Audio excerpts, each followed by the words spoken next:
Magandang gabi sa inyong lahat dyan mga kapatid kung nag-aaral sa spiritual devotion mga kapatid.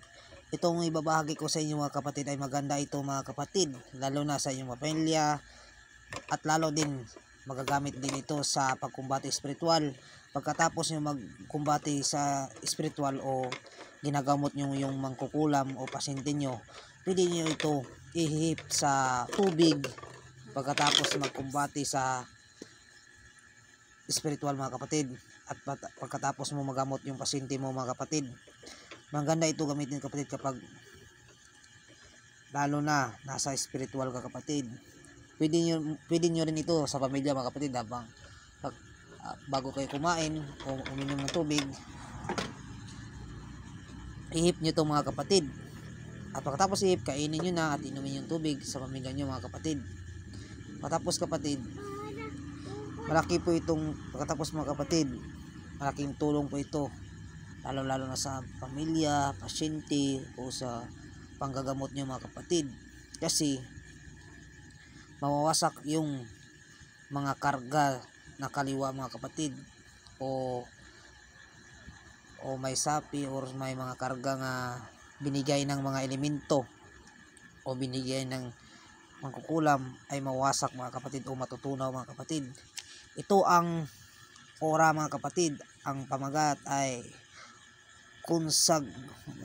naglalabo mga kapatid. Wait lang, naglalabo mga kapatid. Konsagrasyon sa pagkain at inumin sa pamilya o pasyente. Maganda ito mga kapatid. Konsagrasyon sa pagkain at inumin sa pamilya o pasyente. Kaya mga kapatid, mas mainam ito na gagamitin nyo ito mga kapatid, kasi yung mga like mga karga sa kinargahan kayo o may iniwan na mga elemento, magamit nito mga kapatid.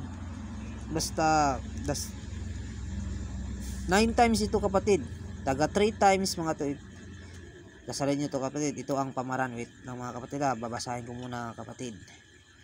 Konsagrasyon sa pagkain at inumin sa pamilya o pasyente. Cruz Sancti Pater Benedicti Cruz Sacra sit mihi lux non dracos sit mihi lux bade retro satana non quam suade mihi bana sunt mala quae libas ipsi benina vivas per Christum Dominum nostrum Pater Adonai siux sumux salvimi Sante Espiko ayudame. Amen. Taga 3 times ihip nyo yan sa pagkain. Ulitin nyo naman mga kapatid ng dasalin ito 3 times hanggang 3 times ihip nyo naman sa pagkain mga kapatid o sa tubig. Dasalin nyo man ito ng paulit ng 3 times at ihip nyo sa tubig o sa pagkain nyo mga kapatid. O 9 times na mga kapatid. At saka inumin yung tubig o saka kainin mga kapatid yung pagkain mga kapatid. Kaya mas mainam na meron kayo nito mga kapatid. Bago ito gagana kapatid, ay dasalin nyo po yung mga devotion o general devotion mga kapatid. Kasi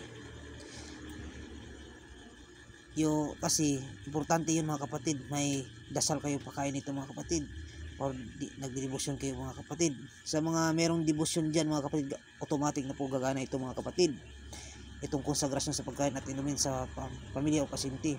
Lalo na sa nanggagamot ka ng pasyente mo sa spiritual na sinapian o kinulam mga kapatid. Pagkatapos mo gamot lahat mga kapatid, pagkatapos mo nang magkumbate, dasalin nyo ito kapatid at ihip sa tubig at ipainom sa pasyente nyo mga kapatid. Pwede rin ito tuwing Biyernes ipainom nyo sa mga pamilya nyo kapatid, para mas mainam na tawag ba dyan, na mas mainam na maging safety yung pamilya mo kapatid. Kasi hindi natin alam kung saan pumunta yung mga pamilya mo, binira yan ng mga elemento or mga nasa kaliwa o palipad hangin mga kapatid, like palipad hangin or lason or lason, mga kapatid, kailangan nyo painom nyo ito sa pamilyang pagkain, mga kapatid, kasi ito ay depensa, mga kapatid. Kung nakasunod kayo sa general devotion ko dyan, mga kapatid, may bagong upload ako dyan, pinakamataas na general devotion pangkalahatan, mga kapatid, na bagong upload ko nung nakarang araw, mga kapatid. Pwede nyo yun gamitin, mga kapatid, at isunod dito, mga kapatid.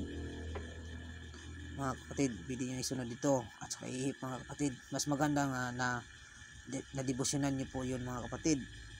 First Friday ng buwan, magdebosyon kayo, mga kapatid, na walang patlang, mga kapatid. At saka gamitin nyo po ang mga pinopost ko dito ng mga or sagradong pulong, mga kapatid. Automatic na po yan nagagana sa inyo. At lalo na dyan yung mga nanonood sa akin na may mga debosyon o mga dasal dyan o na may mga gamit na dyan, mga kapatid. Kayo pong nanonood sa akin, pwede nyo ito gamitin, mga kapatid. Malaking tulong po ito, mga kapatid. Yan lang po aking mabahagi ngayong gabi. Kung saan man kayo nanaroon, mga kapatid, God bless you all, mga kapatid. And be safe always, mga kapatid.